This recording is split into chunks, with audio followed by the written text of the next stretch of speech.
외측 피질 쉐이빙 해주는 게 사각턱 수술의 꽃이지. 진짜 이 꽃이에요. 갈아낸다고 표현하니까 이게 정말 아무것도 아닌 줄 아는 경우가 많아요. 오해하는 분들이 많아서. 안녕하세요.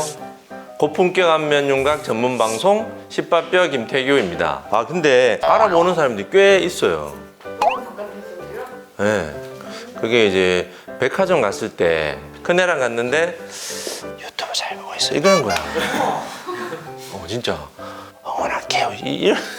그래 그 가기가 그렇던데. 사각턱 수술 부위 중에서 외측 피질 쉐이빙이라고 하는, 보통 근데 이제 외측 피질 절골술이라고 말을 많이 하는데 정확한 명칭은 외측 피질 쉐이빙이 되겠죠. 거기에 대해서 좀 알아보도록 하겠습니다. 이거는 저번에 잠깐 사각턱 영상에서 나왔는데 사각턱 수술의 꽃이죠. 꽃입니다. 꽃.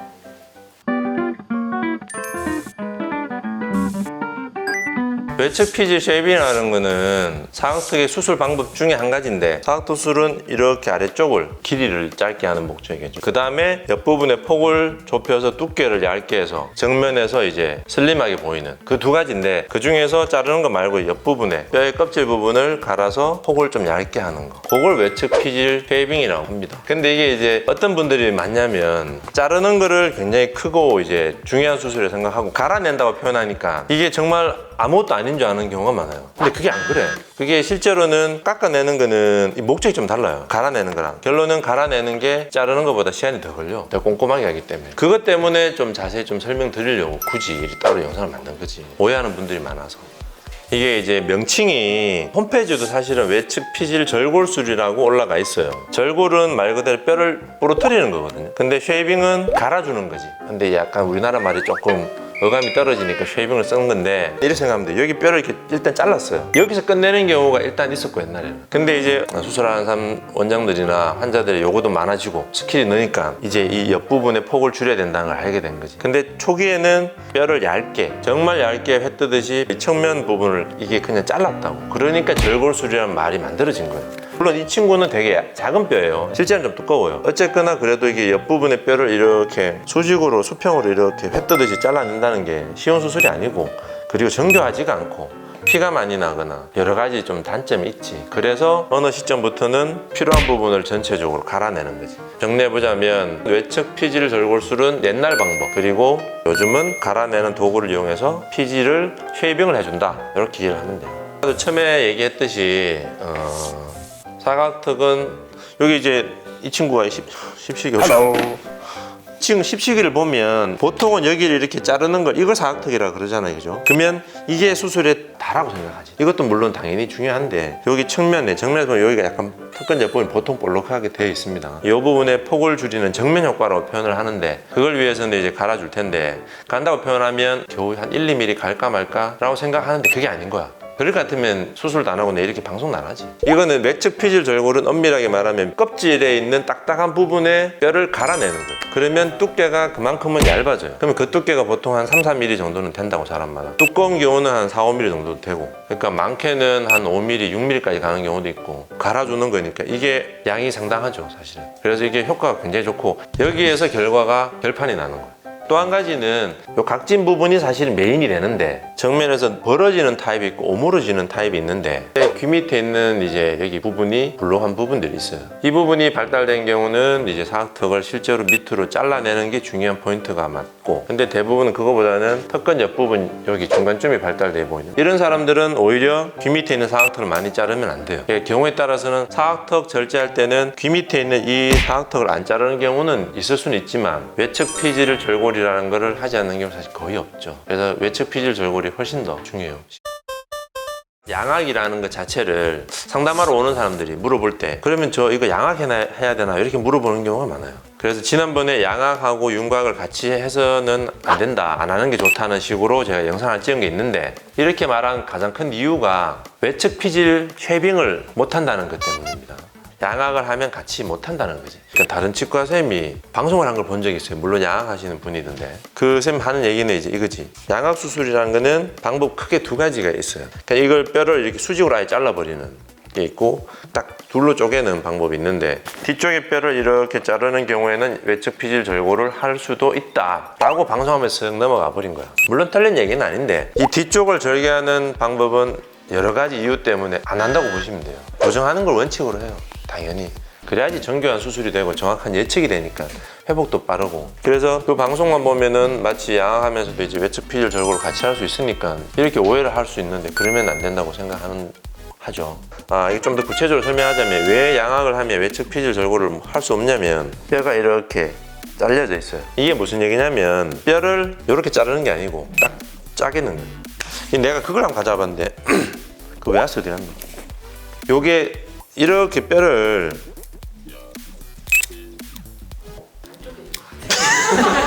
이게 약간 매끄럽지 못한 진행. 여기 뼈라고 생각하면 돼요. 여기 뼈. 그럼 이걸 쪼갰어요. 그 다음에 이걸 앞으로 당기든지 뒤로 넣든지 조절을 하는 거예요. 그래서 여기 나사를 넣어서 고정을 하는 거야. 그러니까 이게 전진 후진이 일단 메인이에요. 물론 방향도 좀 높낮이도 맞추지만 길이도 짧게 하지만 이러면 여기에 나사를 넣었다 치죠.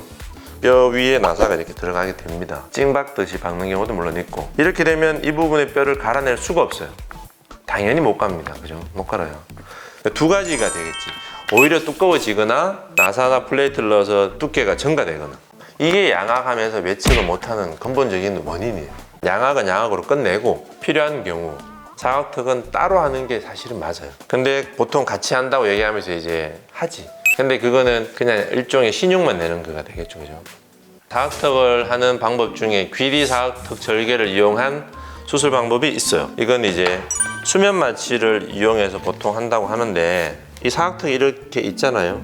귀가 있고 이 뒤편에 절개를 해서 안 보이게 되도록이면 내시경을 넣어서 뼈를 보면서 잘라내는 거를 귀리 사각턱 수술이라고 그러는데 외측 피질 절골이라는 거는 아까 얘기했지만 갈아낸다 했어요. 수술하는 기구가 작동을 할 때 주변 조직이 딸려 들어가고 말려서 다치지 않게 하는 게 중요한데 그러기 위해서는 공간이 일단 필요하고 그리고 범위를 거의 다 한다고 보면 돼요. 피도 좀 분명히 나고 한정된 시야에서 내시경을 쓰든 안 쓰든 정교하게 원하는 모양의 정상적인 외측 피질 쉐이빙을 할 수가 없습니다. 사실은 귀리 사각턱 해서 오는 분들 보면 일부분은 조금 이제 흉내 비슷하게 낸 걸 본 적도 있는데 정상적인 외측 피질 쉐이빙을 그냥 흉내만 내는 거지. 물론 이게 귀리 사각턱이 무조건 해서는 이건 아니에요. 재수술이거나 아니면 특수한 경우에 분명히 도움이 될 수 있는 유용한 방법이 맞지만 외측 피질 쉐이빙이라는 정상적인 수술이 반드시 필요한 환자분한테는 귀리 사각턱 수술은 안 하는 게 맞다고 봅니다. 내가 오늘 방송하는 내용 중에 이게 제일 중요해. 수술에 관심이 있는 분들도 도움이 되지만 아직 경험이 많지 않은 성형외과 전문의님들도 들으면 좀 도움이 되지 않을까. 큰 틀에서는 꼭 정면 효과 때문에 하는 건 아니에요. 정면을 보든 측면을 보든 턱선을 잘 보면 불룩한 부분이 있어요. 그 부분 밑에 있는 뼈를 갈아준다 이렇게 생각하면 돼요. 그 말은 불룩한 부분을 눈으로 잘 관찰을 해야 되잖아요. 겉으로 드러나는 여기 귀 밑에 불룩한 거라든지 아니면 턱근접 부분 불룩한 거 이런 거 단순히 그런 거 말고 좀 정교하게 보면 미세한 굴곡이 있어요 보통.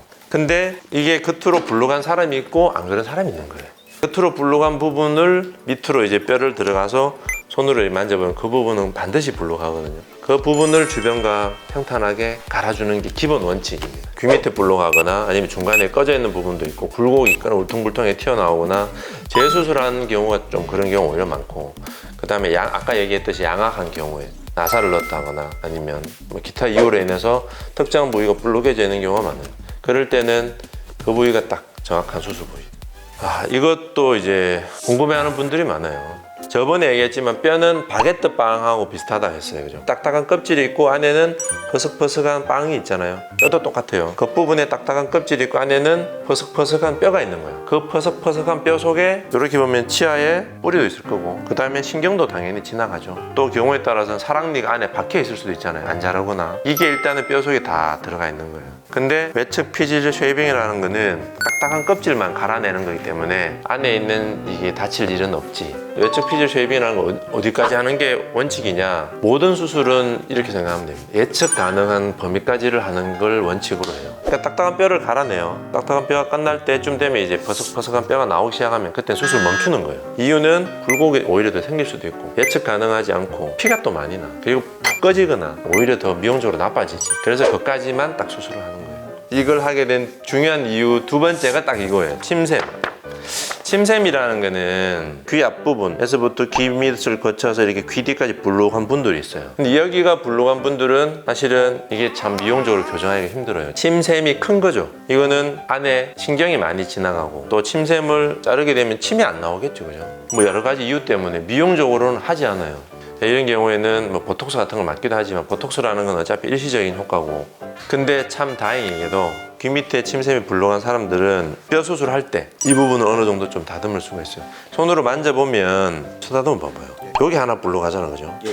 여기 이제 중간인 거고 여기 밑에도 보면 약간 볼록해. 나도 예전에 이걸 몰랐는데 침샘이 불룩한 사람인 경우에는 그 밑을 손으로 만져보면 정상적인 보통 사람에 비해서 훨씬 더 여기가 불룩해. 그러면 그 부분의 뼈를 얇게 갈아주면 정면 효과를 그래도 꽤 볼 수 있는 거예요. 이게 유일한 최선의 방법이에요. 그래서 침샘이 발달된 분들한테는 외측 피질 쉐이빙이 굉장히 중요합니다. 근데 여기서 조심해야 되는 거는 사실은 외측 피질 쉐이빙 할 때 침샘 부분을 하게 되면 이때는 좀 이제 출혈을 조심해서 신중하게 꼼꼼하게 좀 안전하게 해야 되는 부분이 있지. 이거는 사실은 다 질문하는 것들을 제가 좀 대표적인 걸 모아놓은 거니까. 껍질을 갈아내면 안에 있는 속뼈가 좀 보이기 시작해요. 그래서 놔두면 약하니까 꼭 사르르 멀은 것처럼 손 이거 누르면 푹푹 푹신푹신할 정도까지 이제 뼈가 약해진 거지. 그러면 놔두면 어떻게 되느냐, 거기에 얇은 껍질이 생겨요, 세포기 때문에. 다행인 거는 울퉁불퉁하게 굴곡 있게 자라는 게 아니고 평탄한 상태에서 그 상태에서만 그냥 살짝 껍질이 생기는 거지. 튼튼해지고 모양도 유지가 되고. 그러니까 이게 약해지거나 뼈가 뭐 부러질까 봐 걱정은 안 하셔도 됩니다. 이거는 가장 중요한 거죠. 이게 아까도 한번 얘기했지만 출혈이 없는 안전한 수술이 돼야 되고, 그러려면 기구에서 신경, 혈관, 기타 조직이 다칠 수 있기 때문에 충분한 공간을 반드시 확보를 하고 방리도 넓게 하고 내 눈으로 직접 보면서 해야 돼요. 그게 사실은 굉장히 중요해요. 근데 수술하다 보면 이게 시간도 걸리고 하니까 조금 안 보이더라도 그냥 할 때가 있어요. 그렇게 하면 안 돼요. 그렇게 하지 말고 시간이 좀 더 걸리더라도 최대한 천천히 깨끗한 시야를 확보하고 충분하게 딱 가이드를 하고 하면 안전하게 할 수 있습니다. 그게 가장 중요해요.